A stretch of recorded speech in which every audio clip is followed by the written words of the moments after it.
What's going on, guys? This is Rob. If you guys enjoy my content, make sure you hit the subscribe button and make sure you hit that little bell so you never miss out on my sexy voice. Okay, so getting back into Fear itself, again, this is just one of those kind of transitionary stories, but for Thor, it's actually pretty interesting. Fear itself kind of goes into a sort of reshuffling of the landscape for the Thor mythos, somewhat of a change-up, and again, that even goes into really the new Mighty Thor run with Tannerus, and focuses on like the rebuilding of Asgard, the formation of Asgardia. But at the moment, we're basically picking up with like the fall of Thor, not in the sense that he died, but in the sense that Thor had basically been defeated or at least fought to the point of exhaustion, facing off against the combined efforts of Ben Grimm the Thing and the Incredible Hulk, both of whom had the power of Thor, essentially. And it was cool, to see that whole thing take place, but it means that even Thor has limits. And so in response to this, the idea is Earth cannot treat Thor. Earth cannot basically give him the medicine he needs in order to survive. And so they have to take him to Asgard in order to get him the kind of treatment that he needs. But again, with Captain America showing up here, this is actually pretty badass because you've got Heimdall who tells Odin, look, like there are people showing up here, and Captain America alongside like Hawkeye and a handful of others end up bringing in Thor's body, and then Captain America proceeds to read Odin the riot act. Dude, he rips him up and down. He's like, Thor, fix him this moment right now. And I don't want to hear any of this stuff about Midgard has to die. I don't want to hear any of your nonsense. Fix him and be done with it. And Odin's just kind of like left stammering, right? Odin is not used to being so openly defied, especially by like an Earthling, but that's the nature of Captain America. Captain America is not really special. There's really nothing unique about him aside from his shield. But what he lacks in basically anything that makes a superhero worthwhile in terms of powers, he gains in terms of his willingness to basically do whatever it takes to win. But walking into Asgard and then smack talking Odin and telling him, do your damn job, is something you don't normally see. And it's cool because Odin just kind of whisks him away right off the bat. Now, reading between the lines here, we could probably make an argument that there's some respect from Odin to Captain America. The guy's got courage and the guy's got like honor and duty. And these are things that you don't readily find out there. And so it's kind of cool because it's one of these things where Odin could just incinerate him, just wipe out the entirety of the Avengers, but instead just sends him back to Earth. Now, in reality, this is done because the plot has to move forward. I mean, that's really the reason why it happened. The issue with this is that there really is no one left. They're basically in a boat that's, again, very akin to Age of Ultron, where it's like, so there's like 5 of us here and we're basically the last men standing. There's really no one else here that can save us. Now, in response to this, with Thor basically receiving the kind of treatment he needs in order to recover, Odin is essentially forced to acquiesce, or at least temporarily, to basically say, you were right and I was wrong.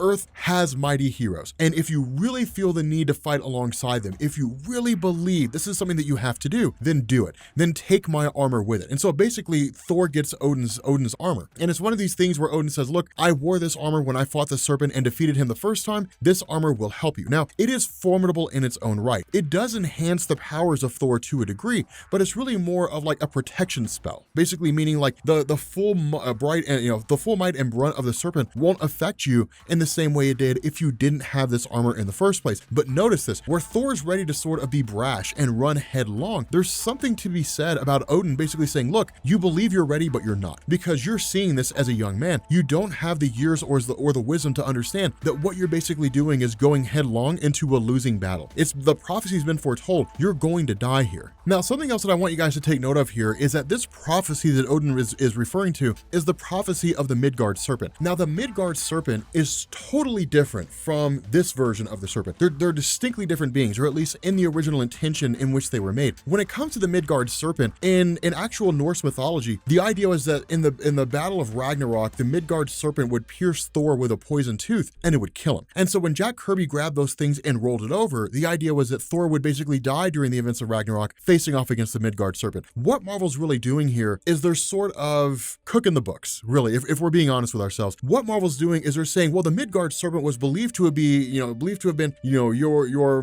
God, how do you pronounce that? Jormungandr, I think it is. I'm not really sure how to pronounce that. But like the Midgard Serpent, is this thing that's there. But in reality, it's actually the hidden brother of Odin. That's kind of what they're saying. But the other half of this is that Thor actually also gets the Odin Sword. And the Odin Sword is a pretty powerful artifact. I mean, this is one of the few things out there that is really beyond reproach when it comes to insane levels of power. Now, historically speaking in Marvel Comics, the Odin Sword has kind of been like a multifaceted object, meaning there have been multiple weapons out there that have been dubbed as the Odin Sword. If you look at like Thor number 300, for example, when Thor fights the Celestials and just becomes like ridiculously OP at one point, there's an instance where he's wielding what's called the Oversword, which is kind of like the ultimate weapon out there created by Odin. And then of course you have like this as the actual Odin Sword. In reality, it kind of fluctuates depending on what story you're reading. If you go and read a story during Walt Simonson's run that features Mangog, and I can't remember the issues that it was featured in, if you go and you read that basically focuses on like Mangog trying to take the Odin Sword and use it to destroy Asgard. It's one of these weapons that's exceedingly powerful, but it's not immutable, right? Like Celestials have destroyed versions of the Odin Sword before, but Thor being given this weapon is being done so because, as far as Odin states, it's the only thing that can actually defeat the Serpent. That is the only thing that can really annihilate this thing, basically bring it to an end. The other half of this is, remember, Tony Stark has been in Asgard proper working on creating Asgardian tech, or really melding Asgardian weapons with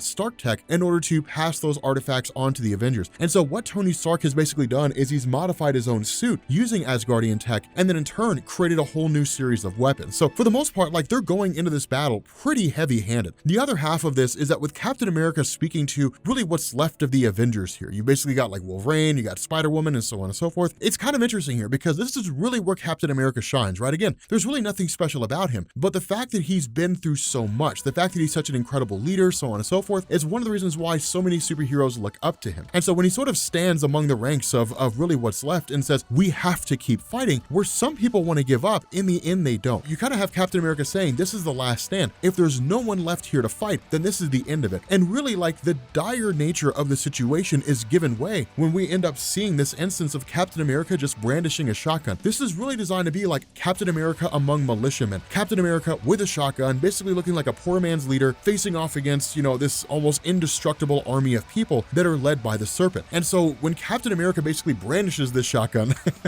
and goes to jump into the conflict, what this essentially means is that he acknowledges the fact they all may very well die here. But in the middle of all this, suddenly the Bifrost opens, Iron Man shows up alongside a whole bunch of these other superheroes, or I guess really the various Asgardians, with the weapons they've brought here. Now that's kind of a cool thing, because what Iron Man does is dish them out accordingly and then say, look, these are going to create physical changes in your body. Your body's going to be modified to reflect the various enchantments that have been put on here by Odin. You're going to have a transformation akin to Thor. And it works for what it is, because each member of these of the Avengers wielding these weapons are able to face off against like the heralds of the Serpent, but not really the Serpent himself. That fight is really geared more toward, or really reserved more for Thor himself. And so it's kind of an interesting thing, because by and large we would expect this to be a battle that Odin would fight. Odin is usually hands off, and the story does really center around Asgard and Thor. But when it comes to like Odin engaging in battle, that only ever really happens in like the most dire of situations, only if there's no other choice left. In this instance, Thor, the prophecy states Thor is supposed to fight the Midgard Serpent, and so that's what Odin's allowing to happen. He's just kind of going into this prophecy and calling it a day. Now, of course, Thor throwing his hammer doesn't really do anything, and we never expected it to. And so where the hammer basically falls back to Earth, it's left to Thor to face off using the Odin Sword and basically call it a day. But in this instance, and it's one of the coolest moments in the story, Captain America refuses to quit, and he will not back down. And so where he's falling, where the other Avengers are falling, left and right, and all really seems to be lost, Captain America rallies the troops yet again and picks up the hammer of Thor. Now, this is the first real time that Captain America's picked up Thor's hammer. He's done it before, and I can't remember the exact issue. I want to say it was back during Walt Simonson's run, maybe even before that, but there was an instance where Captain America, in a moment of desperation, had picked up Thor's hammer, but it was really just kind of like,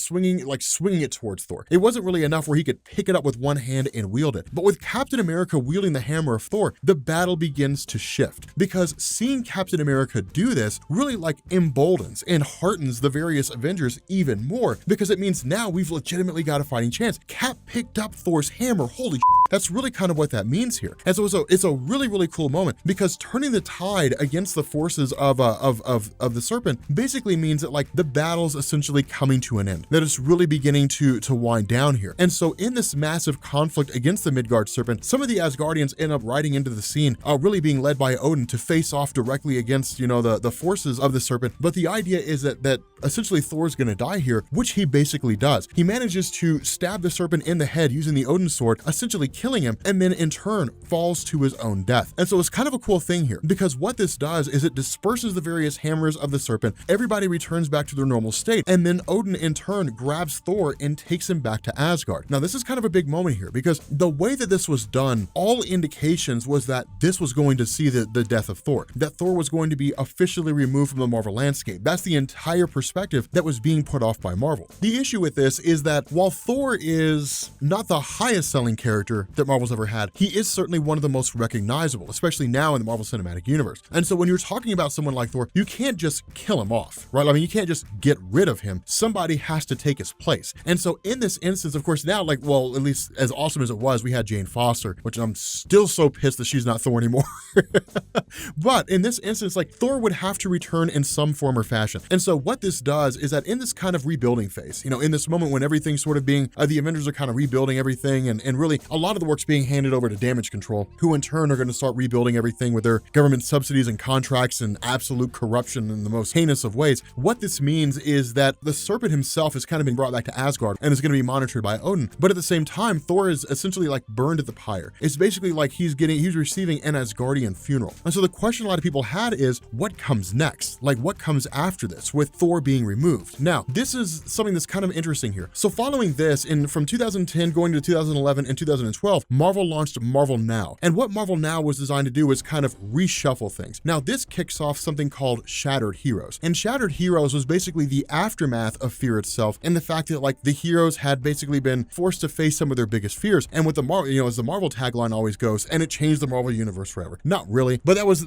the kind of tagline that was basically being used. But in this whole thing, what this did is it set the stage for Matt Fraction to finish his run, which brings in Tannerus, I'm pretty sure is how you pronounce his name, which is basically Uluk the Troll pretending to be Thor, or pretending to be like a Thor reborn character, and then Loki essentially rescuing the real Thor by kind of splitting Donald Blake and Thor in half again. So it was sort of like a ham-fisted thing is really what it was. It was kind of like this idea, well, Thor and Donald Blake are still one person. All right, get rid of him, get rid of that thing. It's old hat. Marvel's been doing it, we've been doing it since the 1960s. Just split them and be done with it. And that's basically what it was. And that leads directly into Jason Aaron's Gore the God Butcher story arc. So you got 6 issues and then Gore. That's really what happens here. It just kind of wraps up the tail bit of Thor. He eventually returns, and that's really the end of that. But going into Shattered Heroes, things are actually kind of cool to a degree. It kind of depends on what you're reading about. If you're reading Mighty Avengers, things actually get pretty badass. If you're reading just your standard Avengers, well, that basically goes into Hickman's Avengers and New Avengers run. And then you go into the whole basically setting the stage for Avengers versus X-Men and all that kind of good stuff. Uncanny X-Force, I think, continues on for a little while. There's a few things that happen here and there. Of course, this also leads directly, with this whole situation between Banner and the Hulk becoming a sort of herald of the Serpent, this led into the Incredible Hulk himself separating Bruce Banner, which we covered in Jason Aaron's run. So again, a lot of the things that we've covered recently within the last year or so, from Captain America and Iron Man and the Incredible Hulk and the Avengers and so on and so forth, all that really stems out of Fear itself. All that really comes out of all this stuff. So again, it's a pretty cool story, and it's pretty interesting in terms of the purpose it serves, but again, it just kind of sets the stage for things to come after this. But with that being said, guys, we're gonna bring this video to an end. If you are new here to Comics Explained, make sure you guys hit the sub button to become part of the Rob Corps. If you guys enjoy this video, make sure you drop a like, and yeah, I will catch you all later. Peace.